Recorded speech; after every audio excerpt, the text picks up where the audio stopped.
From the moment Emma discovered she was pregnant, a whirlwind of emotions enveloped her: joy, anticipation, and an undercurrent of anxiety.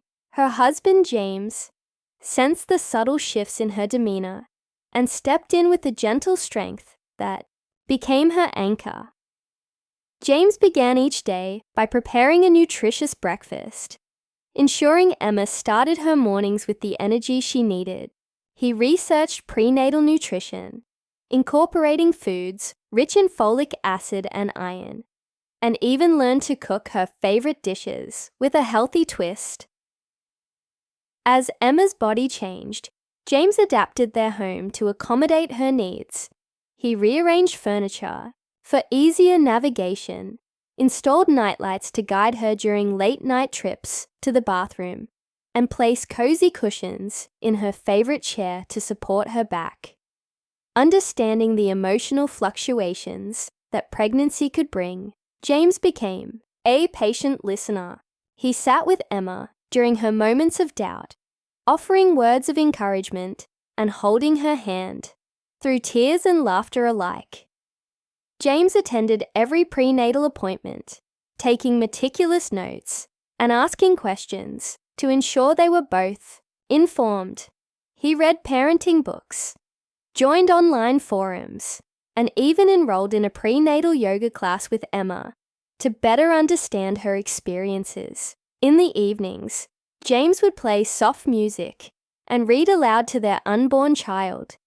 His voice, a soothing presence that brought comfort to both Emma and the baby. He spoke of dreams and aspirations, painting a future filled with love and adventure. When Emma faced sleepless nights, James stayed awake with her, offering massages to ease her discomfort and preparing warm milk to help her relax. He never complained, viewing each moment as an opportunity to support the woman he loved. As the due date approached, James meticulously packed the hospital bag, double-checking every item to ensure nothing was forgotten. He mapped out the fastest route to the hospital, accounting for traffic patterns at different times of the day. On the day Emma went into labor, James remained calm and focused.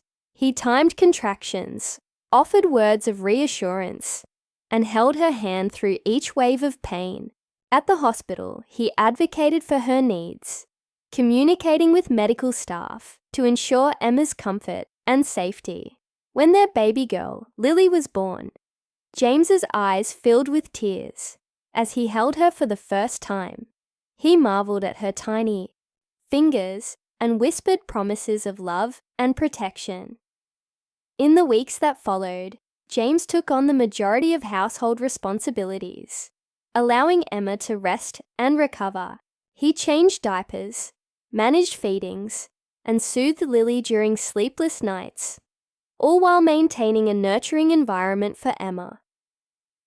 James's unwavering support during Emma's pregnancy and the early days of parenthood exemplified a profound love and commitment.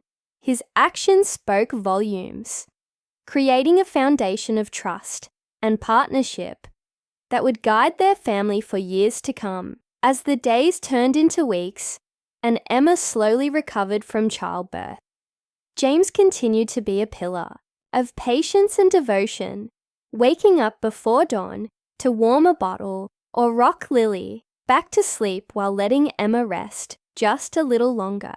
Knowing how much her body had been through and how much more it would still need to heal, he started tracking the baby's feeding times, sleep patterns, and even her diaper changes on a shared calendar, making it easy for Emma to glance and feel reassured instead of overwhelmed. And when she cried, because of hormones, exhaustion, or the sudden waves of love that made her chest feel too full, James would simply hold her, gently pressing her head to his chest, without trying to fix anything, just being there.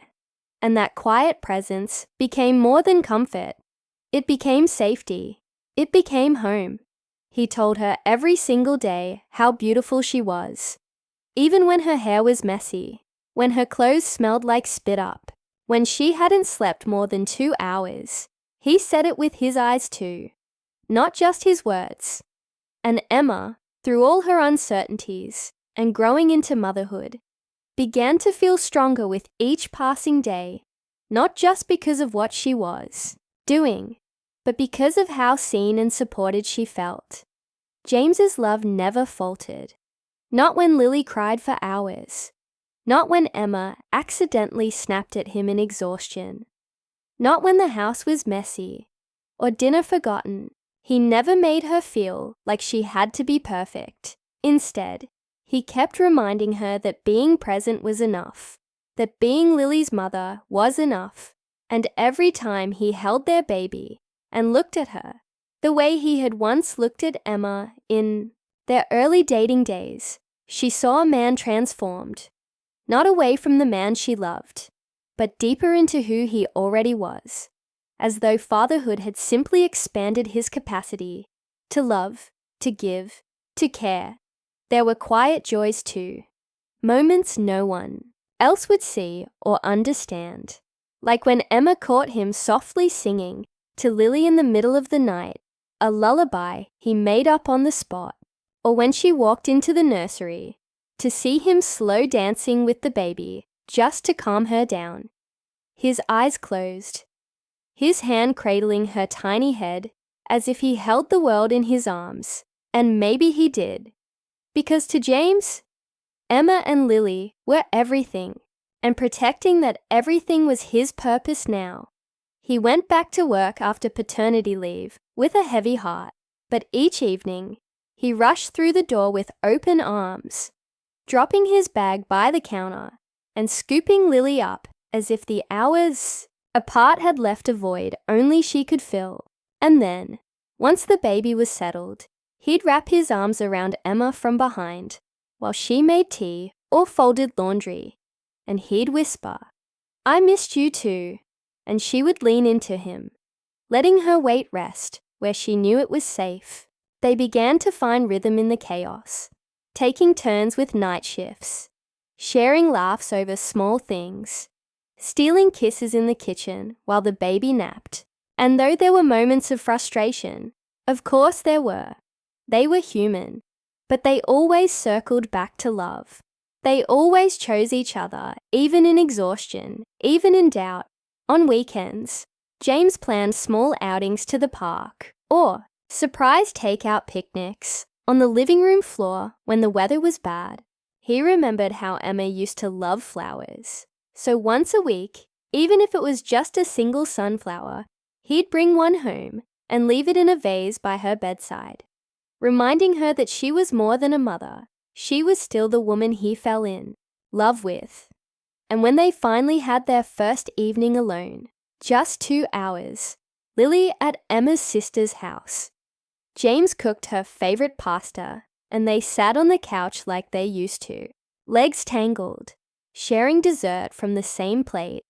And in that quiet space, Emma looked at him and realized that though their lives had changed completely, the love at the center of it had only grown deeper, more rooted, and far more meaningful than it had ever been before.